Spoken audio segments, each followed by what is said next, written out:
Hey guys, and welcome to the Family Fudge. I'm Jennifer, and in today's video I'm sharing 3 super easy breakfast recipes. Now, I have shared all kinds of breakfast ideas on this channel. I've shared some pretty classic recipes, I've shared lots of freezer-friendly recipes, and I've even shared a few recipes meant for special occasions. I'll go ahead and add links to those videos in the description box below, but the recipes I'm sharing today are family favorites. These recipes come together so quickly, and they can easily be made into freezer meals as well. First up, I'm making my classic freezer French toast. For this, I'm going to start by cracking 8 eggs into a large mixing bowl. To this, I'm going to add 2 cups of milk. I really like using 2% for this. Next, I'm adding 2 teaspoons of vanilla extract, followed by 2 teaspoons of ground cinnamon. To sweeten this up, I'll also add half a cup of sugar. And then this part might sound a little unusual, but I also like to add half a cup of regular flour too. The flour really just helps make the liquid more of a batter. And then finally, to balance it all out, I'm also adding just a teaspoon of salt. Next, I'm just going to whisk this all together until combined. I want to make sure to break up all of those lumps of flour. Then I'm going to go ahead and pour this mixture into a shallow dish so I can start cooking this French toast. I'm just going to quickly dip each slice of bread on both sides into that egg mixture, and then I can add them to my skillet. This recipe makes about 10 to 12 pieces of French toast, but that really just depends on the type of bread you use.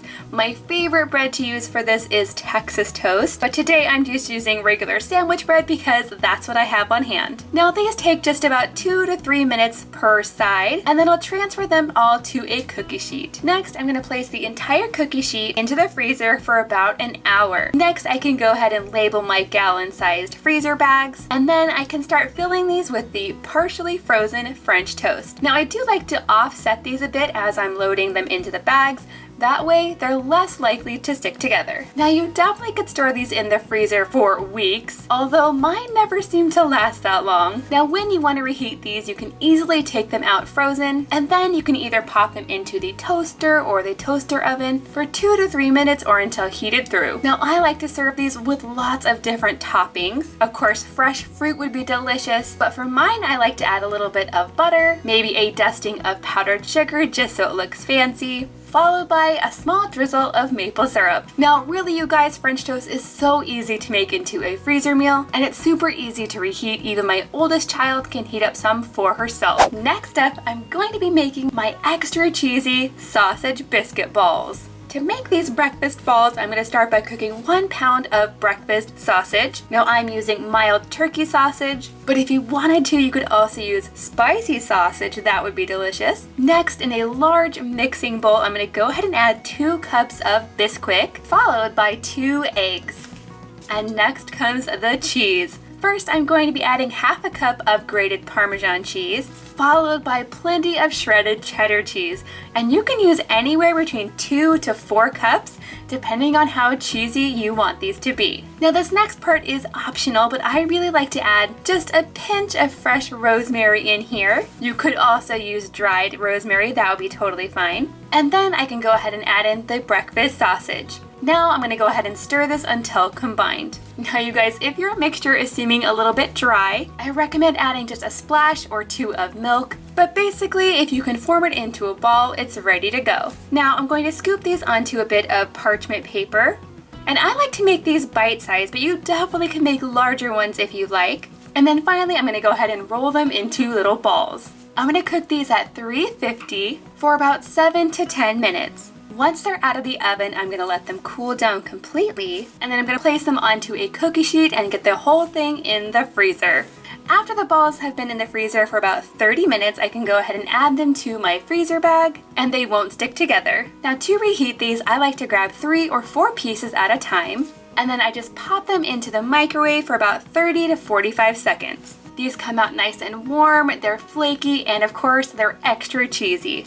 Next up, I'm going to be making a big batch of my sweet potato pancakes. For these, I'm going to start by adding 4 cups of Biscuit to a large mixing bowl. Next, I'm going to go ahead and add 2 cups of cooked sweet potato. Now, if you're not a fan of sweet potato, you could definitely use pumpkin puree instead. That would be delicious. But my kids really like the sweet potato, and I do too.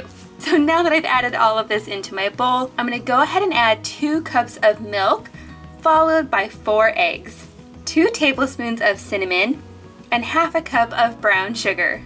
Next, I'm also adding 2 teaspoons of vanilla, and finally half a teaspoon of salt to balance it all out. Next, I'm gonna go ahead and give this a big stir, just until it's all combined. Now, I like to cook these in plenty of butter.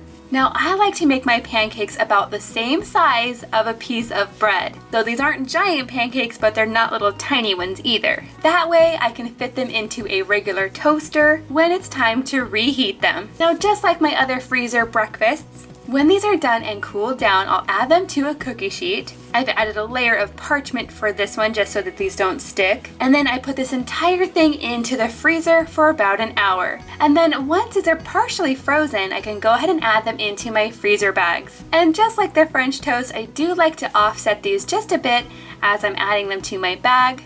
That way they're less likely to stick together. Now, frozen pancakes can last a long time in the freezer, but I usually use mine within 6 weeks.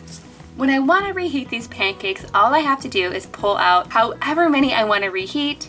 And although you could go ahead and just pop these into the microwave, my favorite way to reheat these is in the toaster or the toaster oven. That way they're warmed through, but they also get a little bit crispy as well. I like to serve these with a little bit of butter, a drizzle of maple syrup, and an extra sprinkle of cinnamon. Now, if you're looking for even more breakfast ideas, you can click on the link right here. And don't forget to give this video a big thumbs up and hit that red subscribe button if you're new.